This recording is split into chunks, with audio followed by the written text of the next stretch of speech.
Nataša Pajović hoće da se uda za Milija. Želim verenički prsten. Evo kakvu svadbu očekuje u vili. Nataša Pajović želi da stane na ludi kamen sa Milutinom Radosavljevićem Milijem. Nataša je napala Milutina Radosavljevića Milija kako je budala zato što daje savete drugim učesnicima realitija.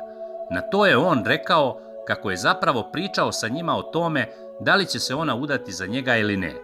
Kaži im ti da ja hoću da se udam za tebe, ali da se venčanje obavi ovde, rekla je Nataša pa dodala.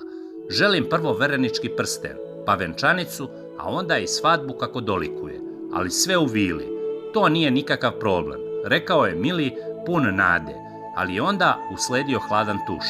Ma šalim se, kakva crna svadba, nemam nameru da se udajem, nego to njima reci.